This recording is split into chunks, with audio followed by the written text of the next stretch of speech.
মুম্বাই বনাম কেকেআর। হ্যাঁ, আমরা দেখতে পাই যে মুম্বাই এবং কেকেআরের মধ্যে তাদের তৃতীয় ম্যাচটা সংগঠিত হয় এবং সেই তৃতীয় ম্যাচে যেখানে আমরা দেখতে পাই যে মুম্বাই ইন্ডিয়ান্স লাগাতার দুটি ম্যাচ হেরে আসছিল এবং অন্যদিকে যদি কলকাতার কথা বলি তাহলে কলকাতার প্রথম ম্যাচ হারার পর দ্বিতীয় ম্যাচে কিন্তু রাজস্থানকে হারিয়ে ওরা এসেছিল মুম্বাইয়ের ময়দানে, নিজের ঘরে, মুম্বাইয়ের ঘরে। এবং সেইখানে আমরা দেখতে পাই যে মুম্বাই প্রথমত টস জিতে এবং বোলিং করার সিদ্ধান্ত নেয় এবং সেই সিদ্ধান্ততে কেকেআর আমরা জানি ওদের দুর্দান্ত ব্যাটিং রয়েছে এবং ওরা ব্যাটিং করতে নামে।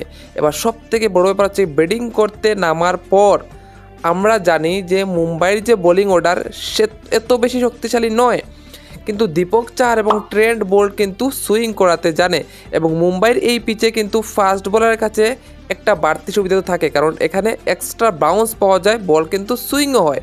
তো সেই ধরুন আমরা দেখতে পাই যে প্রথম ওভারেই কিন্তু ট্রেন্ট বোল্ট তাদের খতরনাক, যাকে বলা হয় সুনীল নারায়ণ, আন্ধাধুন ব্যাটিং যে করে তাকে কিন্তু প্যাভিলিয়নের দিকে রাস্তা দেখিয়ে দেয় এবং দ্বিতীয় ওভারে এসে দীপক চাহারও কিন্তু ভাই কুইন্টেন ডিককে আউট করে দেয়। তো দুটি উইকেট পড়ার পর মনে হচ্ছিল যে হ্যাঁ, এবার হয়তো এজিঙ্কে রাহানে এবং অঙ্কুশ রঘুবংশী এসে কিছুটা হাল ধরে মনে হয় যে না, হয়তো এরা এদেরকে পার করে দেবে। কিন্তু আমরা দেখতে পাই তখন আসে একটা এমন ছেলে যে হয়তো এর আগে কেউ ওর নাম শুনেনি, ওকে কেউ জানেও না। হ্যাঁ, আমি কথা বলছি অশ্বিনী কুমারের কথা এবং তার এমনভাবে ডেবিউ হয়, প্রথম বল এবং এজিঙ্কে রাহানেকে তার ফাঁদে ফাঁসিয়ে দে এবং তারপর আমরা দেখতে পাই একটা নতুন প্লেয়ার, ডেবিউ প্লেয়ারের একটা ড্রিম ডেবিউ। হ্যাঁ, 3 উইকেট যাওয়ার পর যেখানে আমরা দেখতে পারি তারপর কেকেআরের হয়ে ভেঙ্কটেশ আয়ার, যে নাকি মুম্বাইয়ের বিরুদ্ধে খুব ভালো খেলে, ওকে দলে নিয়ে আসা হয় কিন্তু ও এমন কিছু করতে পারেনি। তারপর ইম্প্যাক্ট প্লেয়ার মনীষ পান্ডেকে পাঠানো হয় যাতে কিছুটা ধস যে নেমেছে সেটাকে যাতে বাঁচানো যায়, কিন্তু সেটাতেও কাম হয়নি। রিঙ্কু সিং, যার উপর কেকেআর ভরসা করে, তাকে পাঠানো হয়, তাকেও সেই ডেবিউ টিম প্লেয়ার ভাই অশ্বিনী কুমার আউট করে দেয়। তারপর ক্রিজে আসে খতরনাক রাসেল, দ্য রাসেল পাওয়ার, এবং সেই রাসেলকেও বোল্ড করে অশ্বিনী কুমার এবং বলে দে যে এই ম্যাচটা কিন্তু মুম্বাই ইন্ডিয়ান্সের হাতে মুঠোয়। আমরা দেখতে পাই একের পর এক সেন্টার উইকেট তুলে নেয়, সবাই মিলে এত দুর্দান্ত একটা বোলিং করে এবং মুম্বাইকে একটা উইন সিচুয়েশনে নিয়ে আসে।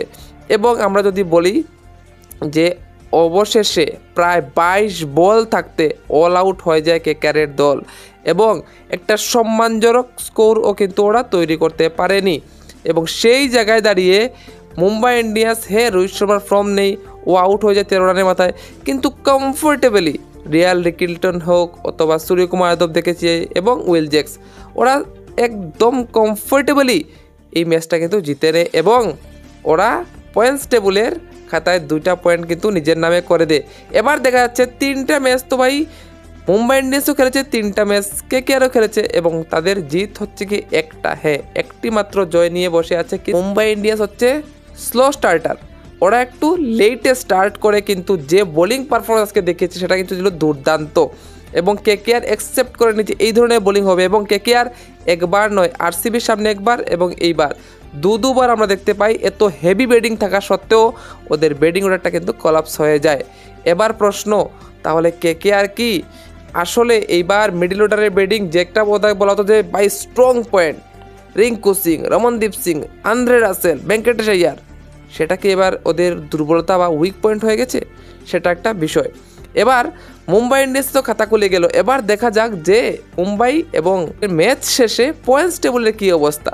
তো পয়েন্টস টেবলের নাম্বার 1-এ কিন্তু এখনও রয়েছে আরসিবি। হ্যাঁ, আরসিবি 2টো ম্যাচ খেলেছে এবং 2টো ম্যাচেই জয়যুক্ত করে 4টি পয়েন্ট নিয়ে বসে আছে এবং ওদের নেট রান রেটে যদি বলি আকাশ ছোঁয়া +2.220 এবং নাম্বার 2-তে রয়েছে ডিসি, এরাও কিন্তু 2টো ম্যাচ খেলেছে, একটা ম্যাচ ফাঁসা ম্যাচ ছিল ভাই, ওইটা আশুতোষ বার করে দিয়েছে এবং দ্বিতীয় ম্যাচ তো কনভিন্সিংলি জিতেছে।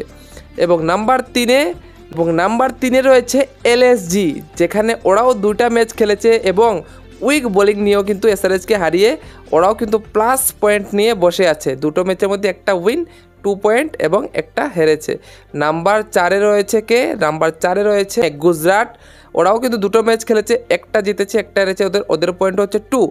নাম্বার 5-এ রয়েছে পিবিকেএস, একটা মাত্রই ম্যাচ খেলেছে এবং সেটা জয়যুক্ত হয়েছে এবং ওদের পয়েন্ট হচ্ছে গিয়ে 2 এবং ওদেরও রান রেট প্লাস। এবার আমরা আসি যারা তিনটা ম্যাচ খেলেছে। তো মুম্বাই এক লাফে কনভিনসিংলি জিতের পর মুম্বাই এক লাফে কিন্তু নাম্বার 10 থেকে নাম্বার 6-এ উঠে এসেছে। হ্যাঁ, মুম্বাই হচ্ছে গিয়ে নাম্বার 6-এ রয়েছে, যার 3টা ম্যাচ খেলেছে এবং শুধু 2টোই পয়েন্ট এই ম্যাচ থেকে নিয়েছে এবং ওদের নেট রান রেট কিন্তু মাইনাসে রয়েছে। তারপর যদি দেখি আমরা মুম্বাইয়ের পরে চেন্নাই, হ্যাঁ ওরা তো একসাথে থাকে, চেন্নাইও সেম 3টা ম্যাচ খেলেছে, যার দারুণ একটা ম্যাচই জয়যুক্ত হতে পেরেছে। তারপর রয়েছে 8-এ এসআরএইচ, ওরাও মনে হচ্ছিল খুব শক্তিশালী দল, কিন্তু ওরাও আমরা দেখতে পাই যে প্রথম ম্যাচের পর লাগাতার 2টা ম্যাচ কিন্তু ভেঙে পড়ে, ওদের ব্যাটিং কিন্তু সেইভাবে চলতে পারেনি। তো ওরা সেকেন্ড 2টা ম্যাচ হেরে সেম অবস্থা, 3টা ম্যাচে 2টো হেরেছে একটা জিতেছে এবং যে জায়গায় দাঁড়িয়ে ওরা এত বেশি নেট রান রেটও কিন্তু ভালো নয়। তারপর নাম্বার 9-এ কে রয়েছে? নাম্বার 9-ও সেম অবস্থা, রাজস্থান রয়্যালস, যেখানে ওরাও 3টা ম্যাচ খেলেছে, একটা জিতেছে এবং 2টা ম্যাচ হেরে ওদেরও নেট রান রেট খুবই খারাপ এবং সব থেকে নেট রান রেট খারাপ হচ্ছে কেকেআরের, ওরাও 3টা জিতেছে কিন্তু ওদের একটা উইন এবং নেট রান রেট -1.448, মানে খুবই বাজে অবস্থায় রয়েছে। এই হচ্ছে গিয়ে পয়েন্টস টেবিলের অবস্থান এবং সবথেকে বেশি রান যদি বলি আমরা, হ্যাঁ নিকোলাস পুরন বসে আছে এখনও নাম্বার 1-এ, ম্যাচে 145 রান। নাম্বার 2-তে সবাই জানো, নাম্বার 2-তে রয়েছে সাই সুদর্শন এবং নাম্বার 3-তে রয়েছে ট্রাভিস হেড। এবং বোলিংয়ের দিক থেকেও নাম্বার 1-এ কিন্তু নূর আহমেদ এখনও রয়েছে এবং নাম্বার 2-তে রয়েছে মিচেল স্টার্ক এবং নাম্বার 3-তে দুজন খলিল আহমেদ 6 উইকেট এবং সাথে শার্দুল ঠাকুরও 6 উইকেট। হচ্ছে গিয়ে কেকেআর এবং মুম্বাইয়ের ম্যাচ শেষে পুরো আপডেট। যদি তোমাদের ভালো লেগে থাকে তাহলে ভিডিওটা লাইক করে দিও, চ্যানেলে নতুন হলে চ্যানেলটা সাবস্ক্রাইব করে দিও। তাহলে দেখা হচ্ছে একটা ভিডিওতে, তখন জন্য বাই বাই।